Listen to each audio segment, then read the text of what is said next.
Hey, this is Abbas house, and I am so excited. You know, I haven't been on for the past few days for a reason. Um, I had a falling out with my wife. Um, she believes that her son should run the house, so I come out. See, let me bring you up to speed on this. 6 months ago, it all started that my son, well, her son, had a boyfriend move in, and they began to take over the house.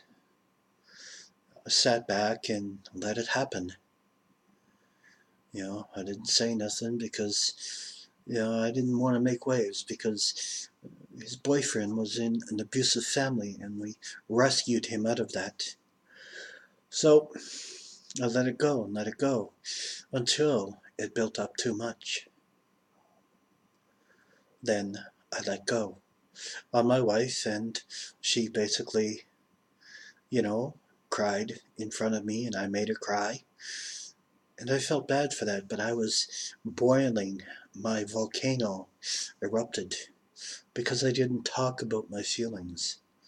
It's so important that we talk about how we feel. It's so important. We must open ourselves up to those emotions that are uncomfortable and uneasy to deal with. It's extremely hard sometimes in relationships. So I didn't do it the right way. I apologize for it. We made up. And then 4 weeks ago, her and her son were out talking about me while I was sleeping.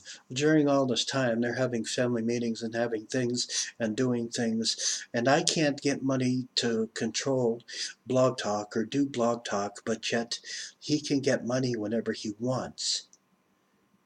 That's not the way it should work.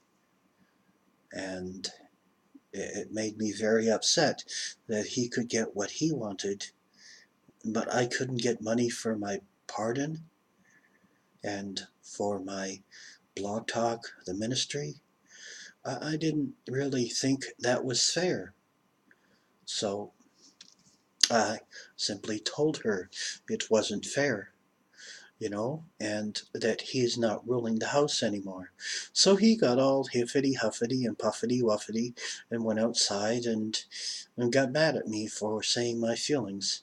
Over this time, I told her how I felt, and she said, "Would you please stop overreacting? Or why do you have to be so critical? Or there's nothing wrong, he's a kid." Or some other stupid reason. So I couldn't say how I felt. I couldn't deal with what I was feeling. So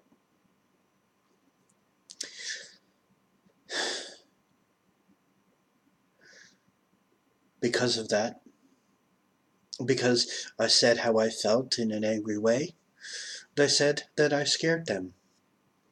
And they feared for their life. They called the police. And of course, because I care about them, I asked if they would like me to leave. And she flatly told me, "Yes, get out." In a very angry voice.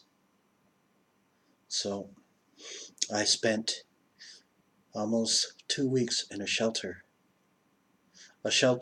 with no cold water, scalding hot showers. Yes, I did get my laundry. Yes, I was fed well. I must admit they do that well, but to not have a shower for a week was very uncomfortable.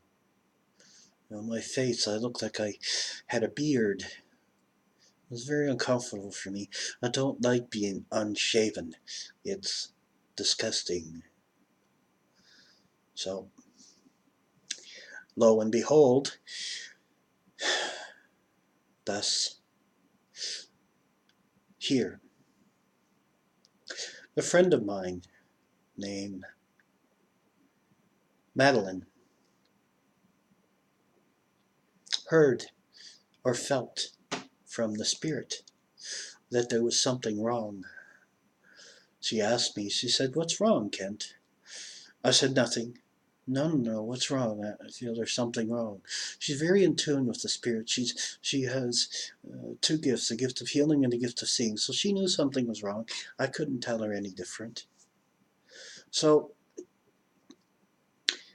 I said, "I'm in a shelter." And she said, "That's horrible. Are you okay?"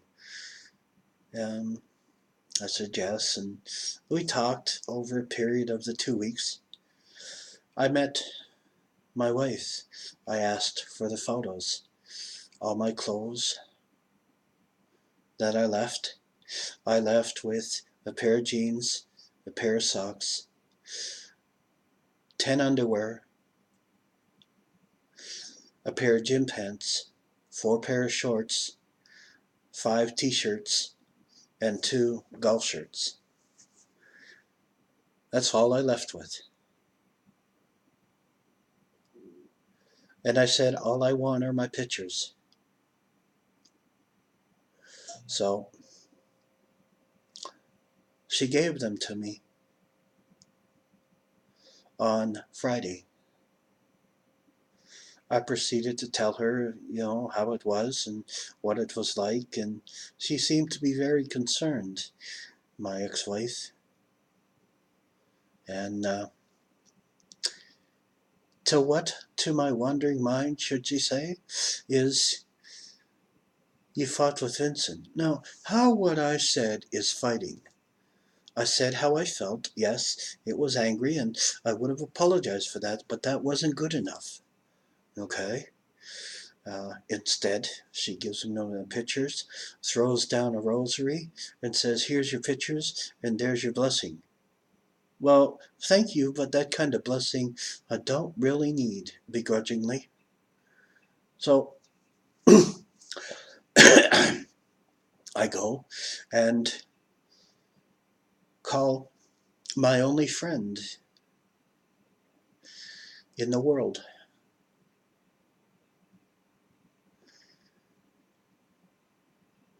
Madeline. I told her what happened, and she began to talk to me differently. And I said, "Do you like me?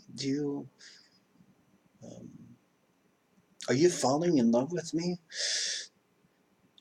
She said, "Yes." So we met, and on Friday night, by her beloved, graceful heart, she rescued me out of that torture and torment, and brought me here to her house, gave me a bed to sleep, a place to lie my head, food in my belly, and treated me like a friend. Well, it means a whole lot to me to have friends like that. You see, because I was losing faith that there were no godly people left in this world. And yet, as I walked from the shelter down to meet her, I heard these voices in my head, because I was planning on going up to Ontario and dropping everything here and leaving this place behind me, because I've never had any luck in this city of Moncton, New Brunswick. But alas, as I was walking, God said, "You need to be here." And, well, I knew that I was where I needed to be, and I will stay here until God says that I can leave. By God's grace, we now have 2 channels on Blog Talk Radio. Both numbers will be on this link. You can find them.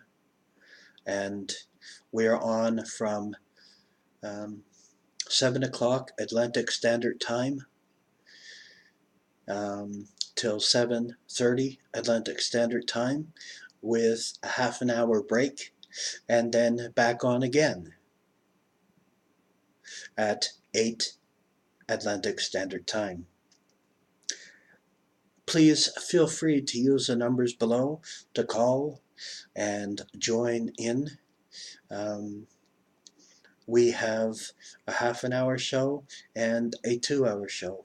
Very soon, I hope and pray that we will have 2 2-hour shows. That is yet to be determined yet, so we will see. So that is why I haven't been on lately, and I do apologize. But, being in a shelter, I really can't do a video. But now, thanks to Madeline, a beautiful angel, a God-given, lovely lady that is a true gift from God to me, And to think that my ex-wife almost wrecked that relationship. Very beautiful person. Very wonderful lady. Has a heart of gold, would give you the shirt off her back. And because I was stuck and she had a 2-bedroom apartment, she gave me a place to live. This is what true Christians do. May God bless and keep you. And may you find favor in the eyes of Elohim. God bless.